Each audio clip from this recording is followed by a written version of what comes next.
As a woman who's mentored other women for over 25 years around the world, I'm particularly excited today to be talking about Women Who Won and speaking with Bill Ellis, the author of this inspiring book that includes stories of courage, confidence, vision, and determination. So, Bill, what's it all about? Well, first of all, thank you. It's about women who won, and that sounds simple, but in reality, it's a collection of stories about women who have accomplished things that they were told they couldn't, that circumstance suggested they wouldn't be able to achieve, and that oftentimes societal norms held them from the belief that they could do it. But each and every one of them in their own way overcame those obstacles. So some will find it interesting, if not a little surprising, that a book that is exclusively about women has been written by a man. Yeah, some will find it surprising. But I have written about women, I've written about men, I've written about businesses, organizations, I've written about animated characters, I've written about Elmo from Sesame Street, I've even written about a country. So what I write about are brands. The fact that this book ended up being about women is as the result of an assignment that I was given in my profession, which was to give a workshop on personal branding for women in banking. And when I started to do my research for that, part of what I want to do and what I always do is find examples to show women, people in general, here's what you can accomplish, here's what you can get done. It's been done before in various ways. So as I started to look at the number of women that I'd written about and their amazing accomplishments, the light bulb went off and I said, here's my book. Now you say that you've written about men, women, organizations, even animated characters. Written for what, Bill? I've spent most of my adult life as a professional person in branding, marketing, branding in particular. A little over 3 years ago, I started a blog which I called Friday's Fearless Brand.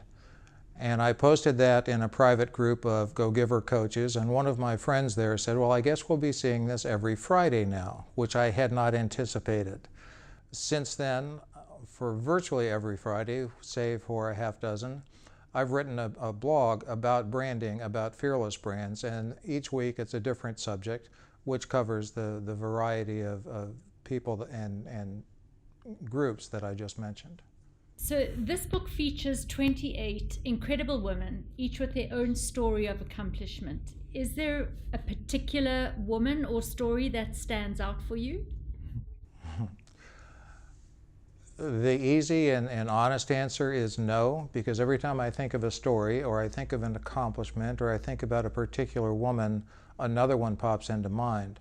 So the collection that these 28 women featured all boils down to that they have the same simple thing in common, and that's achieving what they set out to achieve against all odds.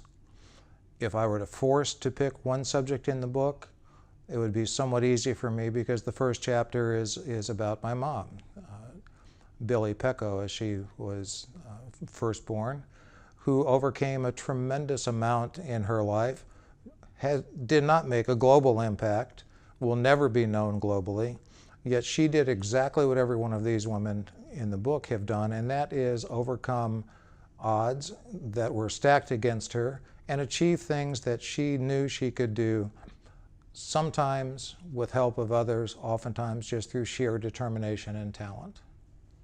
That's really inspiring, particularly having that combination of people that are globally recognized and others that aren't, because it helps all women then feel that they have the opportunity to achieve, something, whatever it is. So if you had to sum up this book, Women Who Won, into a few words for, say, tomorrow's women leaders, what would that be? The one sentence that I would say is, you can do it.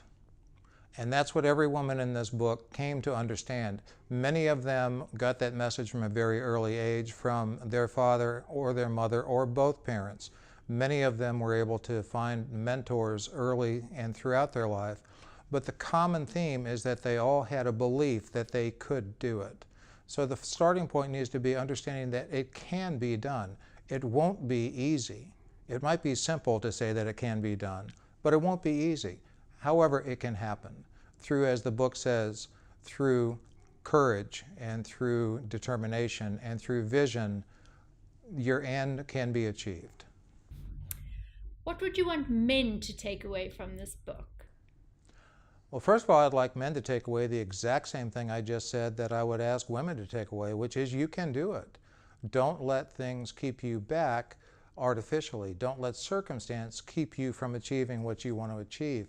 Beyond that, I think it's a very, very good opportunity for men to realize that there's not a stronger gender, it's not a right or wrong, it's not strong and weak.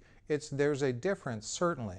But each gender has a set of attributes and has talents and has different perspective that they can bring to the table, and together, by not compromising one gender over the next, we collectively will do a lot better. A lot of men already understand that, and I think they'll gain further insight as they read these stories.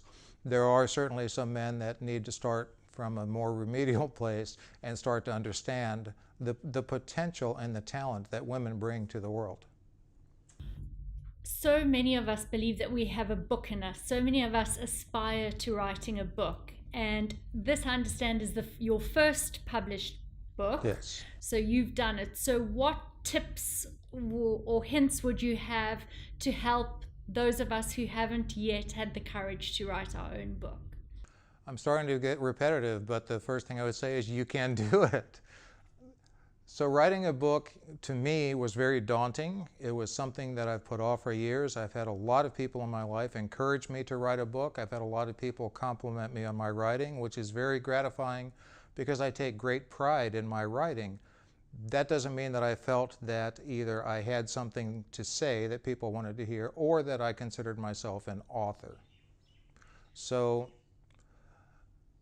what I had to get past was understanding and believing in myself that I had a message that people wanted to hear and that people needed to hear, and that was the starting point. From there, I've learned so much from so many people. I heard often that if you want to be a writer, then just write, write, write.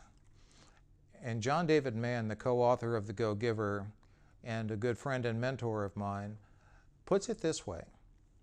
If you want to be a good writer, start with good reading. Read good books. Learn what good writing is, and then apply that to your writing.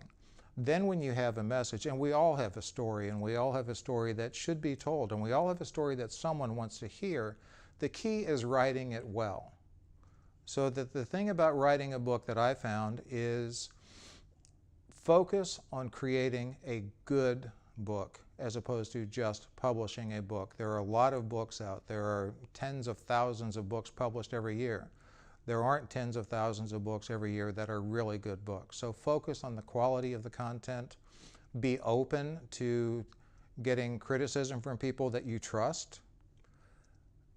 Ask for that criticism and accept it, and it's very hard. You have to be somewhat thick-skinned. The toughest part, one of the toughest things about this book was when I received an email back from John David Mann, and the subject line said, "Stop the presses," with multiple exclamation points. I had sent him a first draft, or what I thought was the final draft of the opening of the book, and he sent it back and said, "Bill, this just isn't going to work, and I love you too much to let you publish it this way." And through that, it added time to the book, it added effort to the book, but it plussed the book immensely. So be open to having criticism, but make sure it's from someone that has your best interest at heart, that cares about you enough to be honest, yet understands you and cares enough to be gentle. Well, congratulations on this book. Are we going to see a Men Who Won?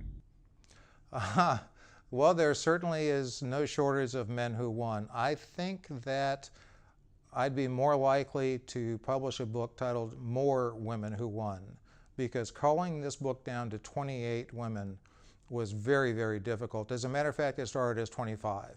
And I kept adding, and I finally had to say, that's enough, I can't add anymore, or this will never end. So there are countless subjects that I've already written about that are equally impressive to the women in the book, and there's many more waiting to be written about.